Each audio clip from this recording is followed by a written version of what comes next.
The movie Reagan, which starred Dennis Quaid, took the #3 spot over the Labor Day weekend, and that's behind Marvel's Deadpool and Wolverine and 20th Century's Alien Romulus. Audience gave it an A for a cinema score rating.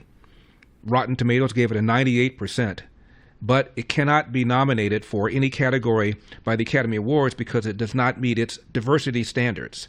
The requirements include having people of, quote, underrepresented ethnic groups, women, LGBT, and backgrounds and other backgrounds in significant roles in the movie. And Reagan is about a white guy of Irish descent from the Midwest, became president, so therefore it didn't meet the Academy's diversity requirements. The producer of the film is joining us. He's written a book called Making Reagan. Please welcome to the show Mark Joseph, producer, author, founder, CEO of MJM Entertainment. Mark, thank you very much for coming on. Welcome to the Oval Office, Larry. You got it. So, Mark, I guess Schindler's List wouldn't be able to make it anymore either, would it? Insufficiently diverse. Well, I guess the fact that I'm one of like 5 Assyrian Americans in Hollywood did not count, apparently. Terrence Malick and I don't count in the diversity area for Assyrian Americans. Well, talk to me about making the movie. Cost you $25 million, which is not very much for a major motion picture these days. Was it difficult getting it made? I mean, look, at movies, period, as you well know, are very difficult to make on in and of themselves. But yeah, I mean, Reagan is in some circles a controversial figure. He's not in the country, but in terms of some Hollywood circles, he is. But you know, Larry, I have to tell you, I'm also encouraged. There's a great deal of Hollywood that is transactional in nature and doesn't get caught up in the politics of either side. And so you look for those opportunities, you look for those good people. A friend of mine runs a distribution company. We didn't go with him, but he runs a distribution company. Literally a card-carrying member of the ACLU, and yet he really wanted to put out Dinesh D'Souza's movies. He put out Michael Moore's movies. And so you look for those kinds of people who are old-fashioned liberals and love to hear different points of view. So I'm at the same time encouraged, even though we faced a lot of headwinds, which included, I talk about in the book, being debanked by our bank shortly after the 2020 election, having Facebook suspend our accounts for multiple days, and also refusing to run our advertising. We had a number of roadblocks like that. Us.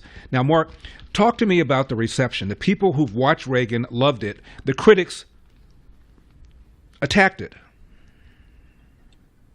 Yeah, I mean, to be honest with you, I go into my movies expecting like a 47 on Rotten Tomatoes, which I consider the reason I look at 47, 49 is The Passion of the Christ Rotten Tomatoes critic score was 49.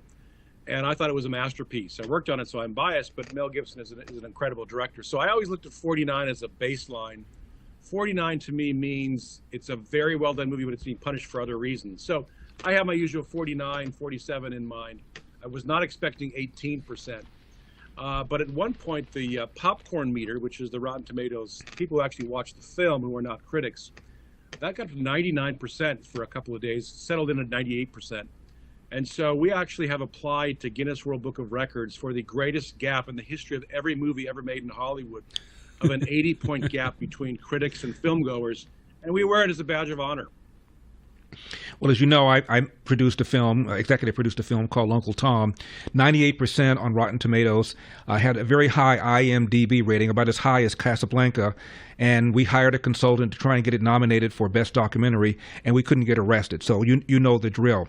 Can you imagine an era, Mark, where a Republican, as happened with Ronald Reagan in his re-election in 1984, wins 49 states? Are you kidding me? Well, you know, his aides say they could have won 50, but Reagan did not want to take Minnesota away from Walter Mondale. You know, part of my research that I talk about in the book is I met with a fellow who interviewed Mondale, and Mondale told this fellow who I spoke to that if I had been a voter, I might have voted for Reagan too. I mean, it doesn't get much better than that to have your opponent say he might have voted for the other guy as well. But it was a different time. At the same time, Larry, I think there are some lessons in the movie that we can learn from today. And, you know, one of them is we have a great exchange between Reagan and Tip O'Neill. And Reagan says to Tip O'Neill upon their first meeting, "Don't forget every day is at 6 p.m." And O'Neill says, "What do you mean, sir?" And he says, "Well, we argue and fight until 6, and then we have an adult beverage. We have a beer together." And I think we've got to find a way to get back to the fact that we're all Americans. We can argue and fight and scrap, and we have a tremendous heritage of fighting and arguing and scrapping with our founding fathers. And yet they found a way to set it aside and get the stuff done at the end of the day. We've got to get back to that. You're absolutely right. Tip O'Neill, of course, was an Irishman too, and they would squabble and quarrel during the day, but at the end of the day, they'd have a drink, they'd tell jokes, smoke a cigar, and we are so far away from that right now.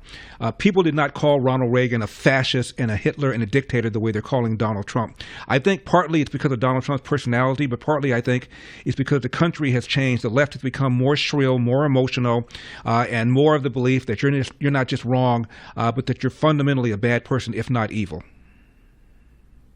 Yeah, once you get into calling each other evil, there's really nowhere to go from there. Because what do you do with evil people? You get rid of them. Yeah. You extinguish them. You have an obligation, I would say, almost to get rid of evil people. So once the conversation goes to that, in Reagan's era, it was a little softer. They called him an amiable dunce. Clark Clifford famously called him an amiable dunce. Ted Kennedy said, "Ronald Reagan must love poor people because he's created so many of them." That's the kind of rhetoric that we used to have in the old days. But evil, Bobby Kennedy told me that one time he went to his uncle Ted and said, "You've got to be tougher on Reagan." And Ted said, "Look, he loves the country. He's a fellow Irishman. He loves America." And that's the way they talked back then. Mark, we have about 1 minute left. I know it's always difficult to tell how dead people would feel, but what do you think Reagan would think about Donald Trump? That's a great question, and I went to no less an authority than Ed Meese, and I posed that exact question to him, knowing you'd ask me this question today. I said, "Ed, what would Ronald Reagan think of Donald Trump?" And he said, he probably would have dispatched me to go and talk to him and say, "Listen, let's tone it down a little bit," but he would not have come out against him or been a never-Trumper. And so Ed Meese knows Reagan pretty well. And so I think that's the best hypothetical guess we can make, is that he would say, "Listen, let's be a little more civil, let's be a little more kinder and gentler," but I think some of the policies he would probably be happy with. I think that's probably it. I don't know if I ever told you this, but I had dinner with Nancy Reagan, and she was pretty keen on being civil against people, even if you disagree with them. So I suspect that Ronald Reagan would have had exactly the same view that you pointed out. Can you tone it down a little bit? But he would have gotten in line. He would have supported him remember his 11th commandment: "Thou shalt not speak negatively about Republicans." Mark Joseph, the book is called Making Reagan. It's available on Amazon.com, of course. Mark, thank you very much for coming on. I appreciate it. Thanks, Larry. Best of luck to you. You too. God bless. For full shows, live and on demand, it's Salem News Channel.